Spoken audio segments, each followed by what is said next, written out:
Yesterday, Nobody's Girl by Virginia Giuffre was published, and it has caused an enormous stir. It's a deeply harrowing account of someone whose life was dominated by the most brutal abuse, and it's extremely harrowing reading. What is especially significant when it comes to the royal family is that she repeats her charges of sexual abuse on 3 occasions against Prince Andrew. He denies this strongly, and he's never been found guilty of anything, but the court of public opinion have thought otherwise, and a photograph taken in 2001 with his arm around Virginia Giuffre, which was later published in the Mail on Sunday, has never been satisfactorily explained away.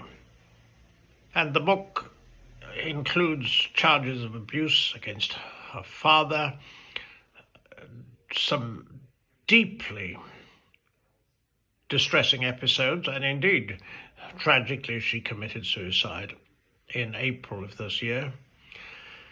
And it could be said, with last Friday's announcement from Buckingham Palace, as is put as a statement by Prince Andrew, but in reality I'm convinced he was pressurized into it by King Charles and also Prince William, putting his dukedom in abeyance, and also a question mark, perhaps in the future, about his title, which he was born with, of prince.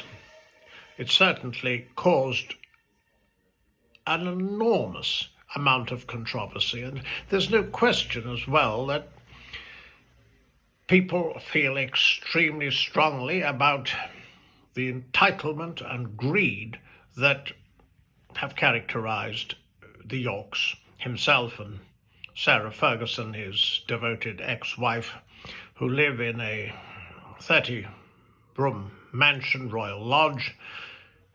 He paid $7.5 million for refurbishments and is now there to peppercorn rent.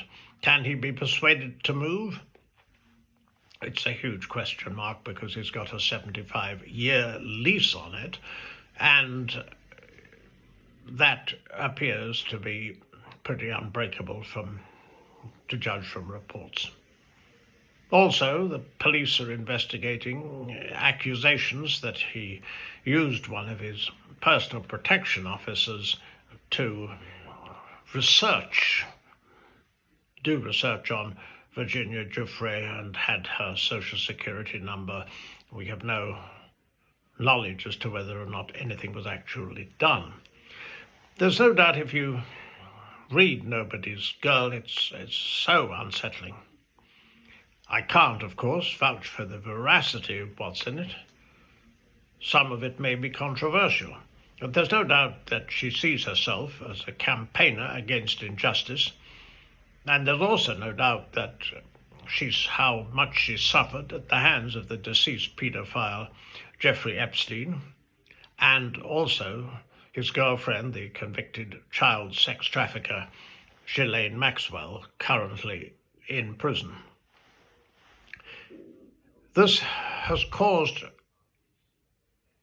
a great deal of difficulty for the royal family because it's almost impossible, really, for press officers to respond when they don't know what's coming. And a good deal of the problems are likely to be caused by the Epstein files. Currently, they're a matter of debate in the House of Representatives in the United States.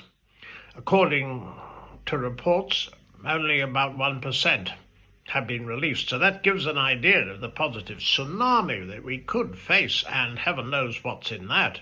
But selective emails have been leaked.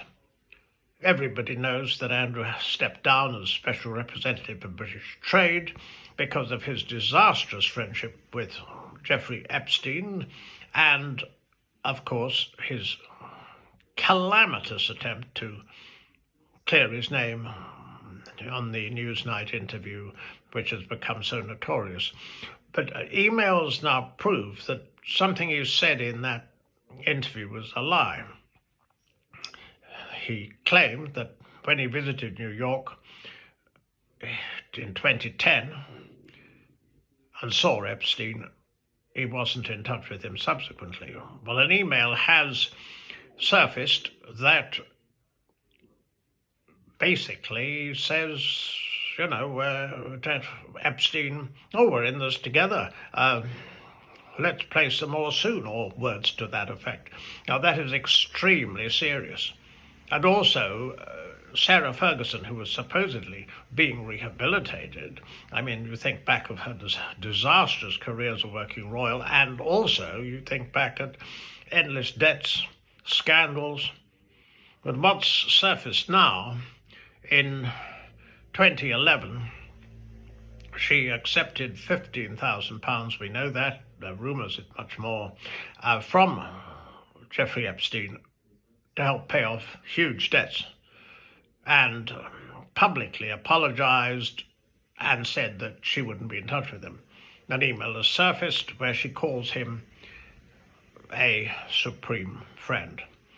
And a variety of charities have cut ties with her, and indeed she is now in disgrace, as her ex-husband is. What happens, in my opinion, it will be a matter of what is in the Epstein files. We know that Virginia Giuffre brought a civil suit against Prince Andrew, and that he settled it for a huge sum of money in 2022. She is sadly no longer with us. However, the court of public opinion in all the polls, nobody believes Andrew's denials, or practically nobody. And this looks like being a chamber of horrors for the royal family, because the issue of titles, where he lives, what his future is. I mean, he could help the FBI. He did promise to do so, but I can't see it. He could do charitable work. That would be the sensible thing to do, which would present a completely new image to the public. And I can't see that. So we will wait and see what comes from the United States, and also how public opinion and the possibility of parliamentary intervention, or whether the King wishes to take further action. We know that Prince William is resolutely opposed to any public appearance by Prince Andrew and Sarah Ferguson, certainly not at his coronation, and probably outside a church, not at all.